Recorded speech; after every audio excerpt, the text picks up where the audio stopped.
Assalamualaikum warahmatullahi wabarakatuh. Innal hamda lillah nahmuduhu wasta'inuhu wa na'udzu billahi min syururi anfusina wa min sayyiati a'malina man yahdihillahu fala mudillah wa man yudlilhu fala hadiyalah. Asyhadu an la ilaha illallah wa asyhadu anna Muhammadar Rasulullah. Perkenalkan, nama saya Muhammad Fala Akbar Putra Sopian dengan NIM 2105236172241 dari Prodi S1 TS, offering 13 AC dan offering PAI E22. Di sini saya akan menjelaskan tentang hukum Islam dan perbedaan mazhab. Hukum Islam.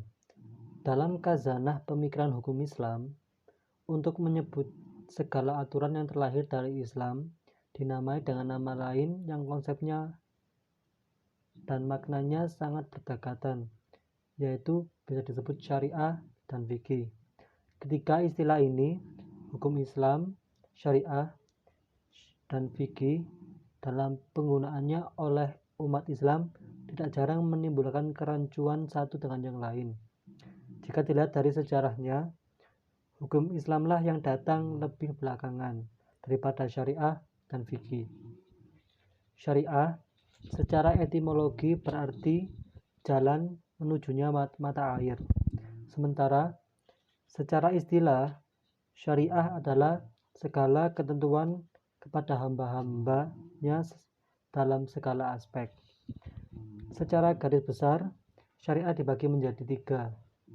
Yang pertama, meliputi petunjuk dan bimbingan memperoleh pengenalan.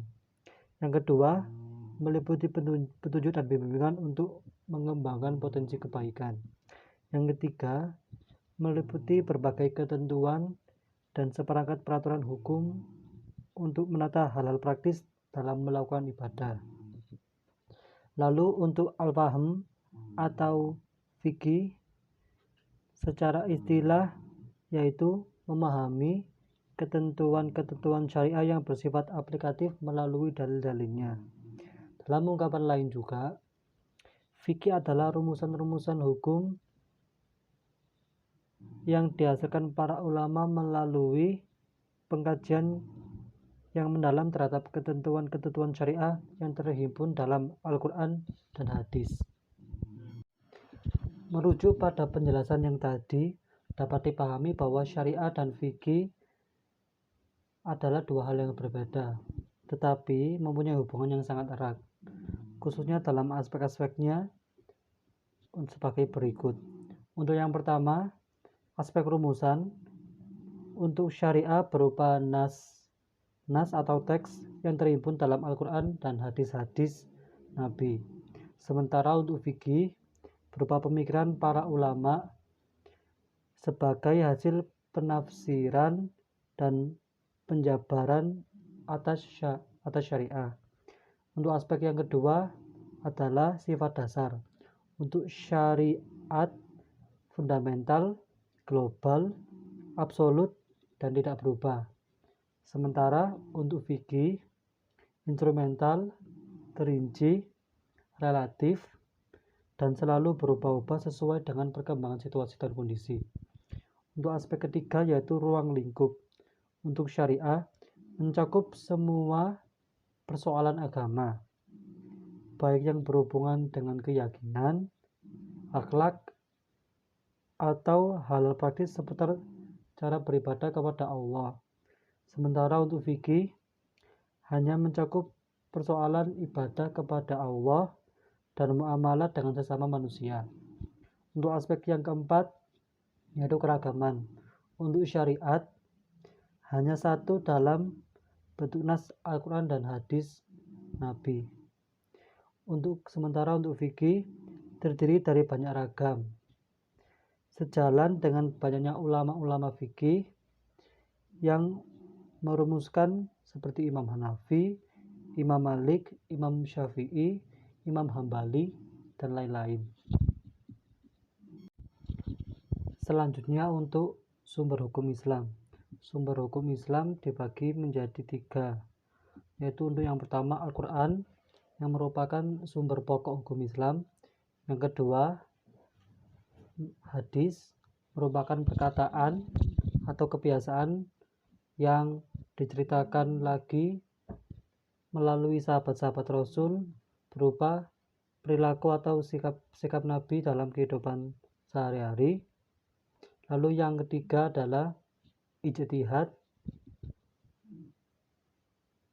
yang secara bahasa merupakan mencurahkan segala kemampuan untuk merealisasikan sesuatu kejadian atau konflik yang belum terjadi pada masa Rasulullah SAW.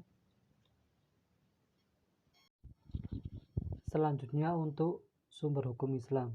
Sumber hukum Islam dibagi menjadi 3, yaitu untuk yang pertama Al-Quran, yang merupakan sumber pokok hukum Islam.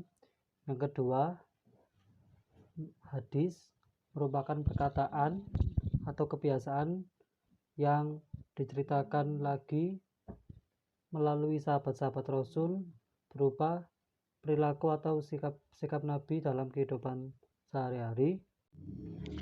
Lalu yang ketiga adalah ijtihad, yaitu aktivitas yang sungguh-sungguh dari seorang ulama sesuai dengan hukum-hukum yang berasal dari Al-Quran dan hadis untuk memecahkan masalah yang baru-baru atau belum terdapat dalam masa-masa sebelumnya. Lalu untuk perbedaan mazhab dan penyikapannya. Mazhab dapat diartikan dengan aliran, sementara menurut kitab Qol-Ahjiyah, mazhab adalah metode tertentu dalam mengalih hukum syariah yang bersifat praktis dari dalil-dalil yang bersifat kasuistik. Secara umum dalam khazanah Islam ada beberapa mazhab fikih yang terkenal dan diikuti oleh mayoritas seluruh dunia. Yang pertama adalah mazhab Hanafi, yang kedua mazhab Maliki, yang ketiga Imam Syafi'i, yang keempat Imam Hambali. Untuk menyikapi perbedaan mazhab, maka dapat dilakukan cara-cara seperti yang pertama, membekali diri dan mendasari sikap-sikap baik dengan ilmu, iman, amal, dan akhlak secara proporsional. Yang kedua, lebih memprioritaskan perhatian kita dalam kepedulian terhadap masalah besar umat. Yang ketiga, memahami ikhtilaf atau perbedaan dengan benar. Apa itu makna dari perbedaan? Yang keempat, meneladani etika dan sikap para ulama salaf dalam beriktilaf. Yang kelima, mengikuti pendapat ulama dengan mengetahui dalilnya atau memilih pendapat yang kuat. Yang keenam, untuk praktek pribadi dan dalam masalah-masalah yang bisa bersifat personal atau individual, maka setiap orang berhak mengikuti dan mengamalkan pendapat atau mazhab yang kuat tadi atau rajih. Sekian dari saya. Wassalamualaikum warahmatullahi wabarakatuh.